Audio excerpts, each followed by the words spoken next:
Hey everyone, welcome back to another exciting episode of Sales Uncharted. Now, as most of you know, this is something very new. And when I was thinking about the victims or who I should bring on board, you know what? I couldn't resist thinking of Gary and John. I bumped into Gary because Gary did an outreach to me, and the guys had a genius idea with something very simple. And I'm not going to steal the thunder, but they came to me and they discussed Clarity Inbox. And the way that Gary explained it to me, it actually sounded like something I needed. And when I was out listening to him and he was sketching out from the roadmap of where the product was going, I actually realized that these two founders have got something which is very different, very unique. And I'd love to give them an opportunity to come join my B2B seller appreciation fan club, right, that I have, and give them an opportunity to kind of talk through in their mind as to what was they thinking, what pain were they solving for, and then try to help us also connect back with some ideas back to the salespeople and the founders who are typically coming into these calls right now. So in the interest of time, when we were thinking about what heading do I give to this podcast, right? I actually got stuck. I didn't know what to call it. So we're just going to simply call it something about the founder's dilemma, founder's excitement, going from being founders. And I think, John, you have a sales background. We're going to talk about that a bit also. And John, I'm going to count on you to make sure that you connect the dots for some of the salespeople on this call over here. Okay. Now, starting with you, Gary. Gary, tell me a bit about yourself and then hand over to John. And then we're going to take it from there and just have a great conversation. Okay. Yeah, super excited. Deepak, thanks for having us on the call. A little bit about me. I grew up in New York City. That's where I started my first MarTech SaaS startup in New York City 10 years ago. And 10 years ago, New York City was still pretty early in the tech scenes. We went through an accelerator. I was the technical co-founder. I led an engineering team and data science team, learned everything the hard way. Went on to do product and marketing work at Google, and then went on to do product and marketing work at a stock photography website called Unsplash, where I 5x their Oh, SEO. yes, Unsplash. Yes, Unsplash. Yes, sir. The ones with the hands and the drinking coffee and the laptops. Yeah. And then was the head of membership growth at a health support social network, where I doubled their membership, and then went back to the SaaS and world where I was the head of product-led growth. So head of product-led growth, selling freemium compliance automation. So if you out there need some SOC 2, how to get SOC 2 type 2, how do I get GDPR and ISO 27001, feel free to message me. I'm happy to help you. Gary, you know what's really impressive is that you look like an accountant and you just absolutely went straight into compliance. And I was like, So there is a rationale for why God gives certain looks to people, right? Well, the fun part with Gary, with your background, I heard product there. I heard you've done compliance, but I also heard that you've been in startups for what, 10 years of your life then, Gary? Years. And I'll count Google as a startup for now, right? Great cutting edge stuff there. So John, what about yourself, sir? Give us some background. Give us one understanding of what makes John. Awesome. Yeah, nice to meet everybody. My name is John Tremont. I'm based out of Canada, in the Vancouver area. How I got into sales was a long time ago, and I just love that question. Was out of college, the first thing I tried to figure out what to do, and I found myself actually at a financial firm called Edward Jones. And I was a young guy, didn't really understand much, but what they asked me to do was go and knock on my neighborhood and qualify and get leads. And that's what I did. I walked around literally 9 hours a day, and I would just knock on people's doors, and that was building my book of business. So I totally forgot about that life, but I was consistently making like 75 contacts a week and trying to build my pipeline and book of business in that. And that was my first sales experience. It was like getting used to rejection, getting used to people saying yes, trade shows. It was a lot of fun, actually. I loved it. I found my way after that, like into a SaaS company, a Y Combinator company called Vidyard. I was the first salesperson at Vidyard as a first BDR, and my role was really just building pipeline and qualifying leads. It's a bit different than Edward Jones, which was door knocking. This was just on a computer, prospecting and building business and building business. Yeah. So and then the experience at Edward Jones was amazing. I think because after you get used to getting rejected face to face, getting rejected online doesn't hurt you anymore. So my role was just messaging people and building pipelines. So I was consistently top BDR, top performer, and helped build the BDR process at Vidyard, which it's like a huge company now. Was there for about almost around a year and a half to 2 years during their like pre-seed days. And I ended up joining like various other sales companies, moved to Toronto, joined some sales companies and was always a top performer. John, I got to ask a question then. Yes. So you got a sales mindset. Yes. When you and Gary how exactly did you guys get together because I see no commonality in companies, but where exactly do you guys bump into each other? And then pivot from that to give me perspective of how does the founding of Clarity Inbox happen? Yeah, that's a great question. So I left sales and then moved on into like growth and product. And when I was at 500px, which is a stock photography company, Gary and I were competing. He was at Unsplash. I was about to ask you Yeah, that. Wait a minute, you were not at Unsplash, at somewhere else. Okay, so that's where we were competing. And like one day, I think we messaged each other from like a Slack group. We chatted, and then like I liked his vibe, and then we just been talking ever since. I like your vibe too, Gary. Appreciate it. So let me be a fly on that wall, right? Yeah. So there's a vibe, there's a conversation. But did the conversation get very quickly to ideation of what we could do together, or did one of you already have the idea for Clarity Inbox? Yeah, good question. It was never really about an idea. I think we both were people who love growth, love revenue, love driving, love building products. So we both worked at various companies. I later transitioned to be like within like the growth product manager and software engineering roles. So I've seen lots of various roles at companies. And Gary did a thing, and then we just kept in touch, like sharing notes, sharing ideas, and the idea. But I think we knew in our back of the mind that we work well together, and that we wanted to build something together. Now I got to ask the magical question of you, Gary. So, any decision to build a product, one thing I've realized is that there's typically some problem that you guys are trying to solve for. Could you give me an understanding of what exactly did you see out there that made you jump up and say, this is where I'm going to put my money in, frustrate my family, create cash flow crisis, lose my sleep, get married, have a baby, right? And I do know a little bit about your background, right, Gary? So we'll get there to the baby, I'm sure. But right. No. So Gary, you just got married, correct, sir? Yeah, I did. Yes. Absolutely. Yeah. So let's keep that volume chirpy, because you don't want the wife listening and wondering why did he go silent when Deepak spoke about his marriage, right? But Gary, what problem were you thinking of when you came up with Clarity Inbox? How did that enter your mind? What happened? Yeah, absolutely. So when I was doing the product-led growth, I was also showcasing a product-led sales, the playbook to the sales team, and showcasing how you can win that way by selling freemium software. So both John and I, former salespeople, it was harder and harder to keep up with inbound, doing outbound, hopping on sales calls. And so John and I, also with a technical background, believe there's got to be a better way to scale ourselves. So we see other sales folks, other founders, other sales folks, they're constantly staying on top of things. They never drop the ball. And it's like, how can John and I do that? And so we found that, did you know that salesperson, they lose 78% of leads if they don't follow up? Yeah, I knew that.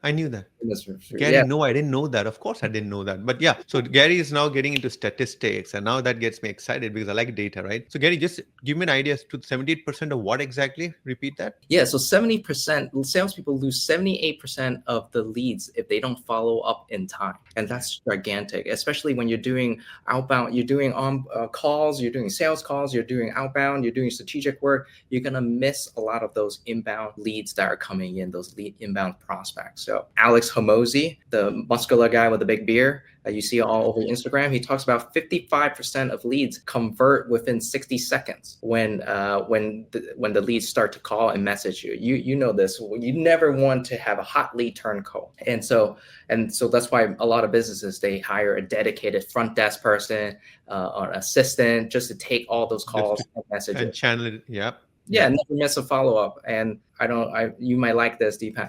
There's another problem is that Microsoft did a study that found on average, every single day, more than 70% of your emails requires no action. It's just a bunch of newsletters and spam.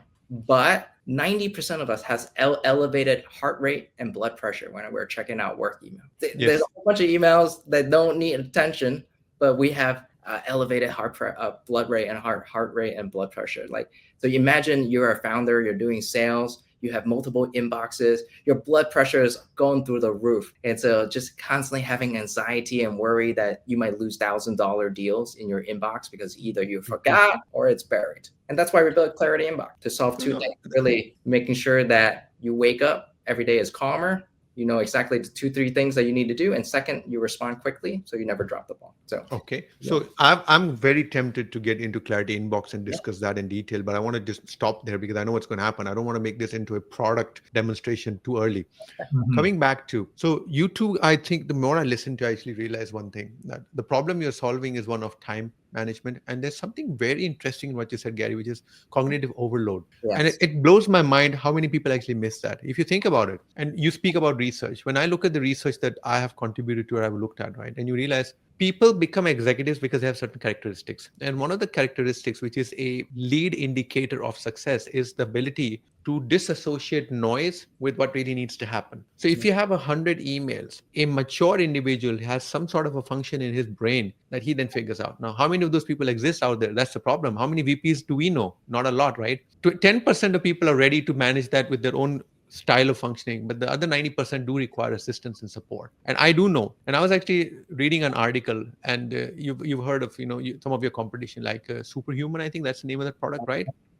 And so there were a couple of CEOs who were talking about how they've invested in Superhuman into their work, and that something hit me. They talk about that product as if it is equivalent to a medical drug for them, helping them not just for their physical well-being, but for their mental well-being. And that's when it hit me. We are so used to assuming that a mailbox has to make us suffer. We are so used to assuming that the more volume of emails coming in is supposed to be a great marker for success, right? But the reality is noise, that management of noise. And any one, and including you, Gary, John, when you bring a product onto the market, which says to people, I will help you make sense of this noise. I think that's right there. Anyone on this call should actually be asking themselves, if you have even got 0.5% or 1% or 2% of noise. And this is one of those things, Gary, I was always laughing and people ask me, what creates a traffic jam? And there was a simple statistic someone gave to me. It just happens to be 3% more cars than design. I said, what does that mean? What that means is that if a highway is designed for 100 cars, and if you just get 103 cars, traffic jams will pile up. And it made me scratch my head. 3% extra volume can create that much overload on a system. Now imagine what happens at 4%, 10%, 20%. The human brain, I presume, also has a problem with that, right? So anything that can help me help with this cognitive overload is awesome. Love that. And I really like the way you position that, Gary. Let's dig in a bit more deeper on it here, right? So just to talk about that. Yeah, John. Yeah. Sorry. My friend, I got so caught up with Gary and his examples and his data. So John, you need to throw data at me. If you want my attention, throw data, man. Then listen.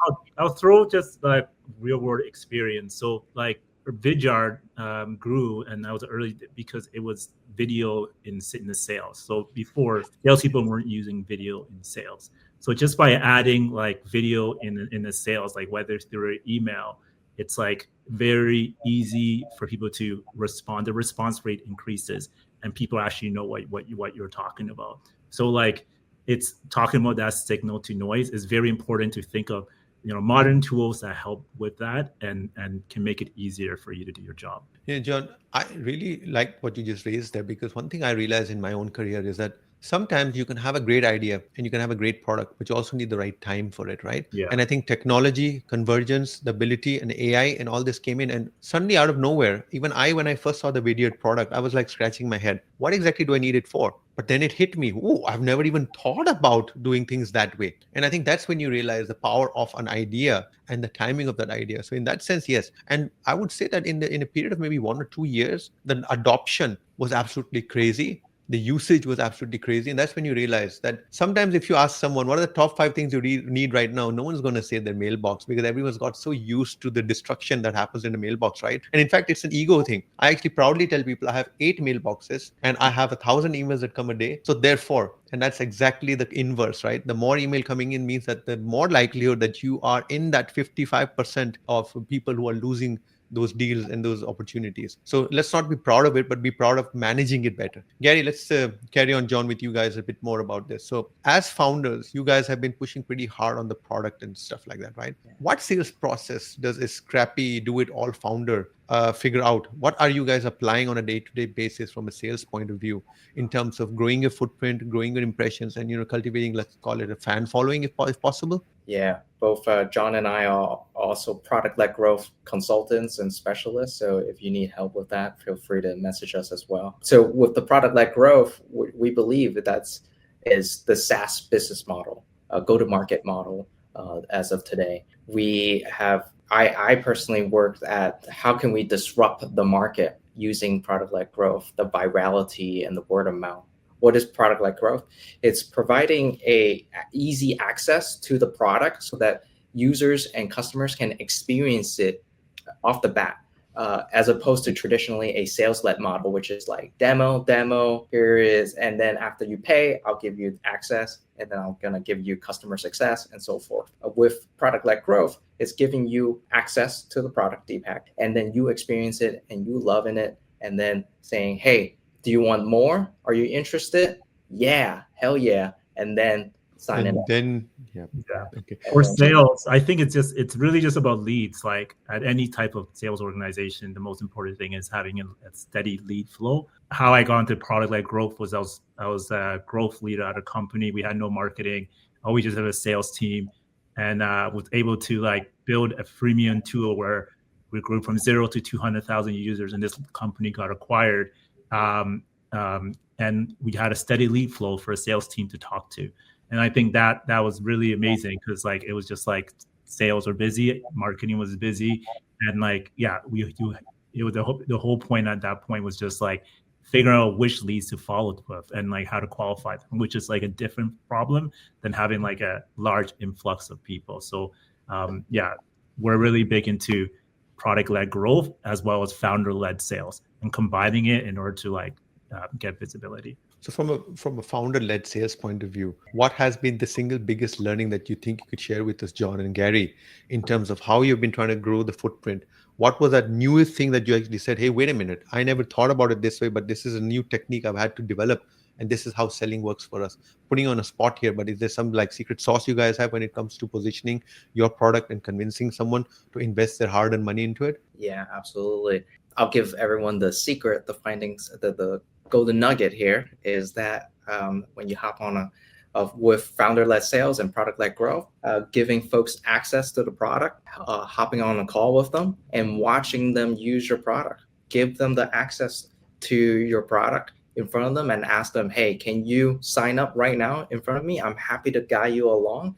And that kind of one-on-one, a founder and helping a user and a customer going through the product, experiencing it together and having this personalized walkthrough, it means so much, and that it puts a face to software.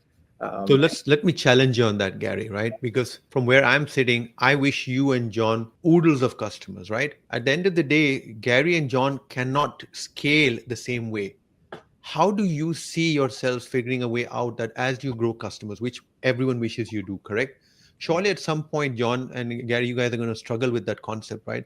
Where do you see the ideas are going to come from to maintain that so-called touch that you're talking about, that personality, that persona, and that founder? How would you maintain that? What goes through your mind when I ask this question? This is a great question. We think about it a lot, and reason why we like onboarding and like doing this founder-led sales because it allows us to learn more about how we can build the product. Like every onboarding call, every conversation helps us. So when we are building towards that model that is freemium and anybody comes in and they can try it, we answered all those questions. So like I think just for now, like we like any call, any question, even like if it's unrelated to our product, we note it down. We're like, this is something we haven't even thought about. And we have a roadmap for like incorporating that for when we do get there. Deepak, have you ever talked to a salesperson and they actually don't even know their product? You ask them, how do you actually do this?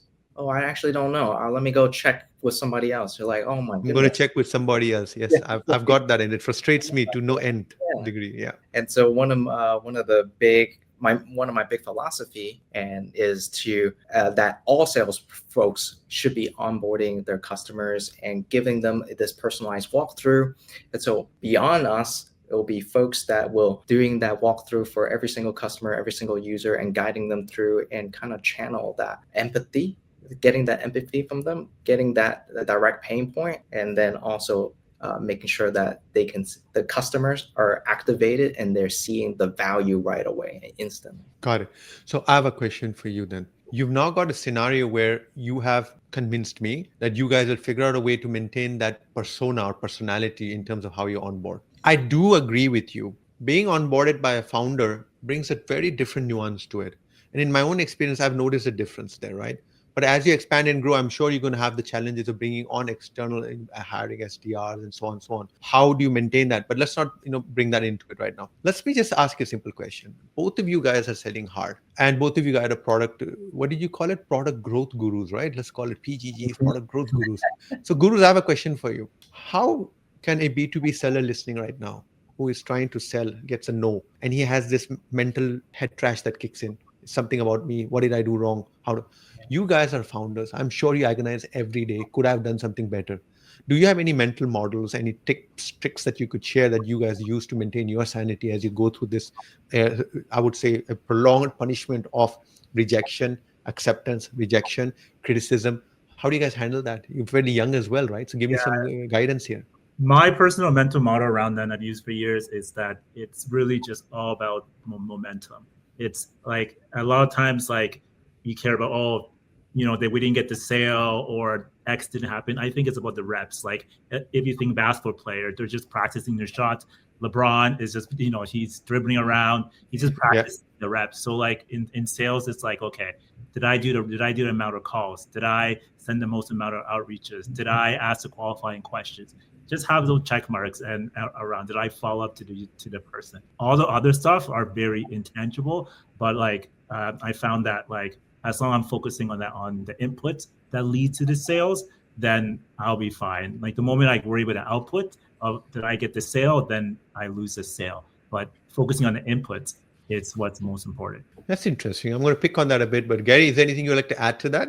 I think for founders that are doing sales, when you get that rejection, it's just a data point to say, are we going after the right persona, ICP, and are we hitting the right pain points and messaging? And so it's taking back more of like a scientist mindset and coming back to it and really understand that. Once you have a clearer understanding of your persona and messaging, you're going to have that energy and you're going to see those patterns, and it's going to give you that confidence. This is really interesting. Both you gentlemen are giving me two very unique answers and perspectives here. John, your perspective was really interesting, right? You spoke about, and there were some very unique words you used there, John. And I'm actually really hard pressed to, because when you were talking, there was like so much flooding into my mind. But Gary talks about data points, failure being data points. To me, that's very deep. And I want to make sure that I hammer this into the people listening right now. Every time you fail, Gary, I think you're saying is that, hey, mate, you got something. You got the data point. Just take it, absorb it. And I think, John, you were also making the same point. You are going to lose some, you are going to win some. You got to have a mechanical behavioral aspect to it. You have to have some measurements in place. But what really blew my mind, John, in your statement was that if you're going to focus always on the outcome, you're going to struggle, because that's where typically the head trash and mental issues are going to come in, right? That's why, when I was learning sales very early, my mentor saw me struggling a bit, and I was also beating myself up. And he said something to me which I think changed my style. He said to me, you're so focused on being salesy and selling and your quota and your performance, Deepak, that you're actually forgetting what sales is. A noble function. You're there to solve a problem. And now all you're thinking about is, if I don't get this, then I'm going to be on a pip because I'm going to be at 82% of quota. And he says, that's exactly the problem. You're selling too hard. Don't sell. Consult, guide, help, be a trusted advisor. Focus on this word trusted, and you're going to see your word, your structures changing. And as I listened to Gary talk about how you guys deal with your customers, and I realized it's actually about getting the people to trust you, right? And Gary, I must be honest with you, in my interactions with Gary, one thing I really appreciate about the way you guys have structured Clarity Inbox and its engagement is personalization. The same personalization that you put into your product is also the same personalization that you use in terms of how to resolve issues and feedback that you get, right? And I think that's pretty awesome. My only concern, and we don't need to debate it on this, is how do you make this ability to scale as you guys grow? Because that's what I wish upon you, right? Yeah, good question. I think it's a great time for that personalization. I think video is very good for that. Like there's concepts of video avatars, and like Vidyard and other companies have that. I think I've noticed, and I've done experiments around this. As long as people see a face, it could even be for You 5 minutes, a minute, a second. It builds that trust. So I think video is like the closest thing to not touching it, not talking to anybody. So definitely, like we will be leveraging video in our onboarding experience to help So people. you mean that I'm going to have Gary, I'm going to have Yao, and I'm going to have Chan, three different avatars appearing at any time to solve my problems? Let's take that in stride. No problem. We've just gone through some really interesting conversations here. I want to go back into something which is haunting a lot of salespeople on this call right now. Wait a minute. Here come Gary and John bringing something that they're going to do, some magic, some AI. Gary, John, where do you think AI is going to have the biggest impact from a clarity inbox point of view in terms of how we do email management, right?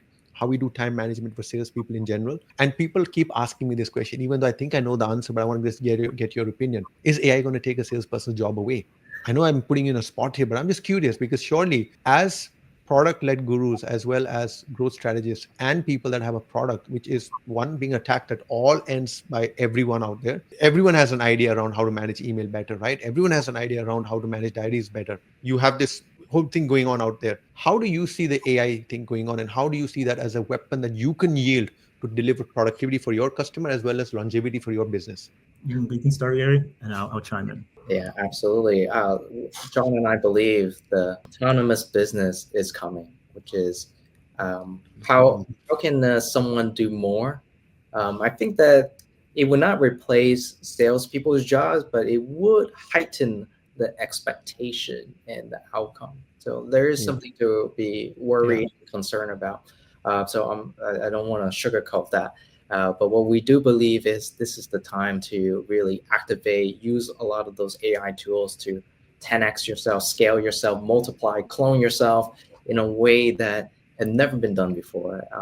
You could be you could be closing 3 times the amount of deals than ever before because you could be in multiple places at once with AI agents handling a lot of your inboxes, handling some of the messaging, creating a persona for you out and about. And I think we're just at the very beginning, but the expectation is going to be higher and higher. Yeah, like we believe that like the future of like inbox work, it's not going to be where we have to put any input. It's going to anticipate your needs. So hopefully, like in the future, right now our tool is observing, learning, creating drafts, but like in the future, it could anticipate your next need. Okay, you're going to need a follow up. For example, sometimes you may get really busy, you forget to follow up. Like our tool should in the future will be able to do that for you. You see the draft, let you know you have to follow up, and you just click send. So like all those little tasks that spend that they take like 5 to 10 minutes, and then like so maybe you remember them at nighttime. Like, oh, I forgot to follow up. Oh, I forgot. Spot on, John. That's his reality. That happens to me all the time. Absolutely. Every time. So we want to be helping you on that. Because end of the day, it's all about building relationship.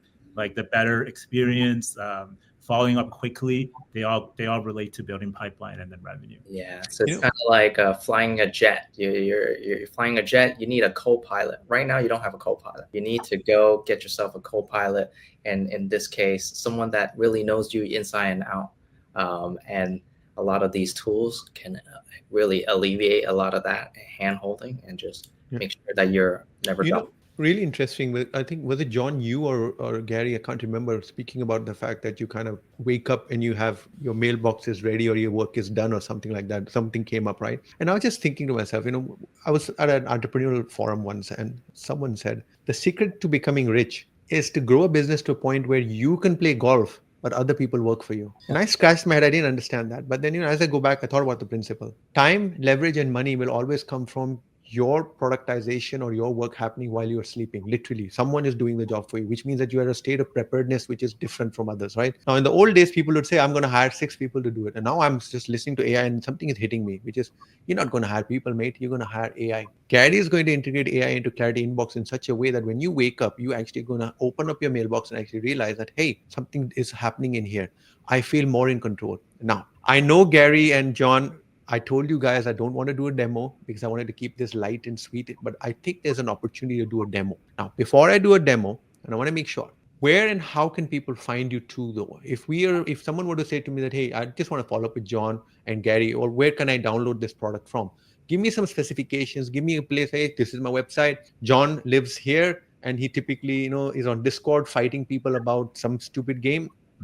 Gary, where do we find you? Where do my listeners reach out to you, and where can they test and try your product? What would those locations be? Yeah, if you want to try out Clarity Inbox, it's clarityinbox.com. Deepak, we got the .com. Clarityinbox.com.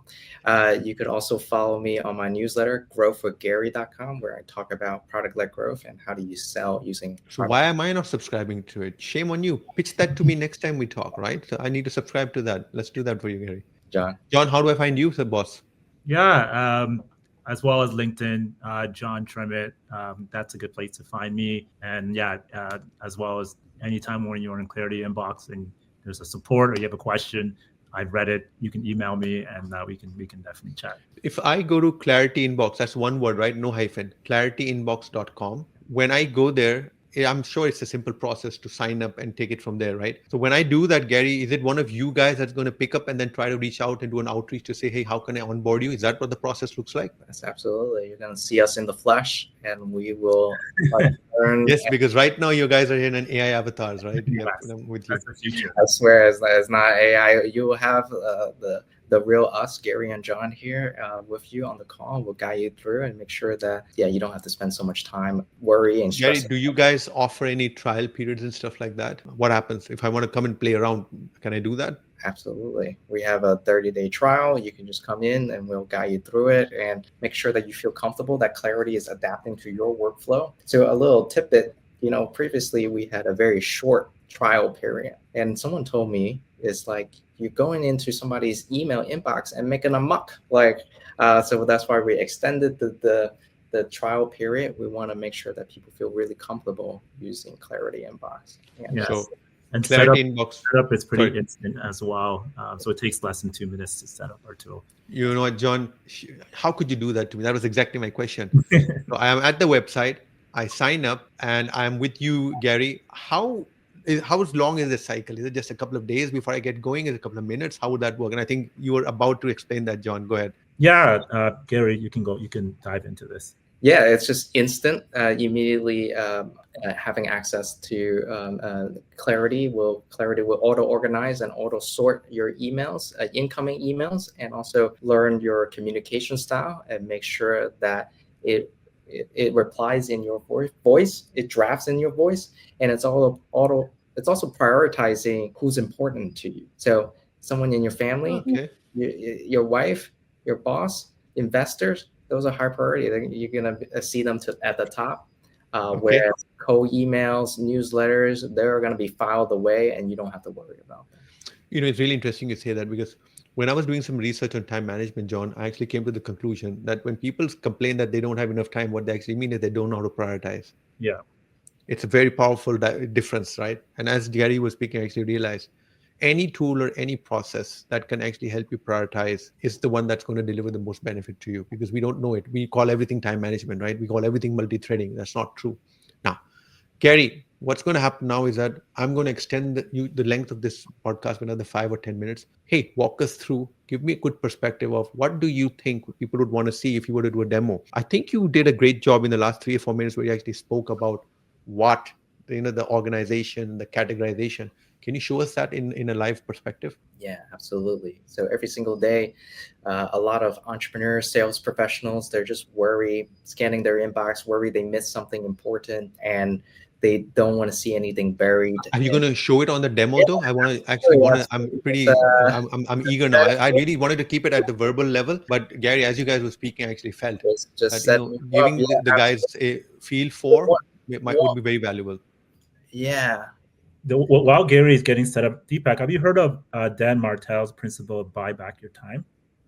Buy back your time. Yep. Okay. Yeah. So we should pick that up one day, because Dan Martell, I think that what he's done in terms of the way he markets himself is, the first time I think bumped into his material was where he spoke about 20 things that I would do differently if I were 22 years old or something. Mhm. And I really enjoyed that. And then I did 20 things that I would tell any new salesperson to do if they were starting a sales career. And that was a great one to do as well. That's awesome. Yeah. Gary, all yours, sir.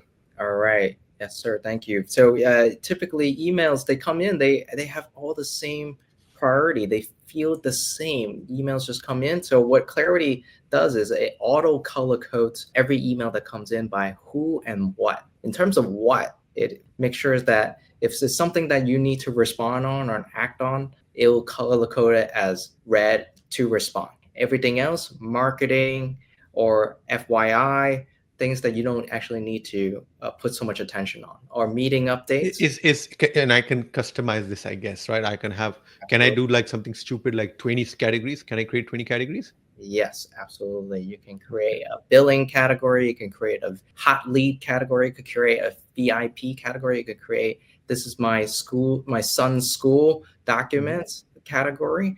Clarity will make sure that it understands the context of the emails and file those away for you.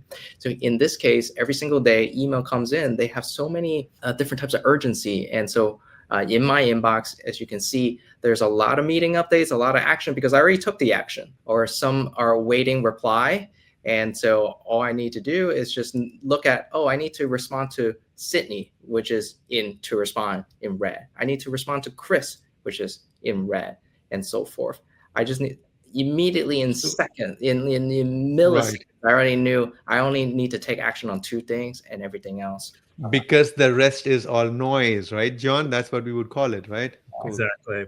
And the items that you've already taken action, they have a specific label awaiting reply. So it's awaiting another action from the user, from the person you've sent an email to, so you know to follow up. So we built this system so a quick view for you to know what to prioritize. Yeah. But now there's something you said, Gary, I wanted to check with you. So it knows that it has to respond to an email. You said that it's going to give me options or drafts or something. And then you said, and it's also going to follow my voice. Would you tell us a bit more about that?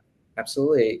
So in our experience, John and I's experience, we're just dealing with a lot of inbound emails. A typical email would probably take you 5-6 minutes, but you're distracted, you're multitasking, and that 5-6 minutes becomes 10-15 minutes, or maybe it's not that high priority and you're kind of like, I gotta go.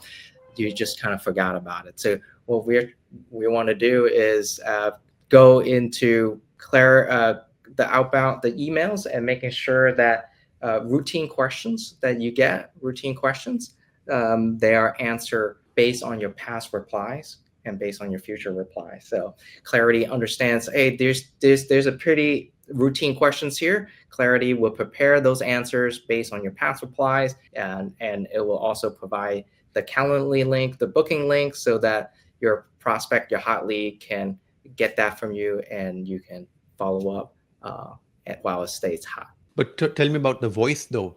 What exactly is happening that it knows my tone, my style? What was the design process into that? Yeah, good question. I think I can talk into that. Basically, it's learning from your past sent emails. So it looks at let's say 100 of your past emails that you've sent to different contexts, and tries to understand the voice, the relationship, and how you talk to them. For example, you may talk to like your support person internally different than how you talk to a customer. So it understands that relationship and how you talk to each person uniquely, as well as how you talk generally, and uses that in the output. It also understands like different templates of how you have written in the past. Like, for example, if you have a specific structure for like a sales follow-up, then it understands that, and then it tries to use that as best as possible. So all you have to do is just open up the draft, edit a few things, and it learns each time you're sending an email. That's really powerful then, I guess, because what you're saying is that in the same way that we talk about training models, you're actually training the system based on your own voice. And that's why, Gary, I think you use the word voice. It's not forced. I'm educating myself on your style of writing, but you take that and then you give an option. Now, Copilot does that as well, right, Gary? How would I differentiate between Copilot's ability to see what I've written and do something with it with what you guys are doing? What would that differentiator be? What would those 1 or 2 things be that you would call out to people listening on this call right now? I think what most people are used to right now is AI, where you have to talk with it. You have to actually, like ChatGPT, you actually have to type something. The what's moving forward in time is more of an agent system where it learns in the behind the scenes. It's like in the background, like an assistant, like you're a co-pilot or an assistant, and it's making sure it's prepping information for you so that you're still in control. You're still the main pilot, but like your co-pilot, it's preparing all the information that you can make the decision. Gary, John, I'm going to be a bit selfish. I need to start wrapping up, and I think we've got enough information. But I'm going to actually, are we done with the demo, right? Because I want to just ask a couple of questions. John, if I were to think about this conversation, right, and if I am a salesperson listening in on this call, I'm now going to try to figure out what does a day in the life of a salesperson look like. And to me, I'm a salesperson based on what you've said, Gary.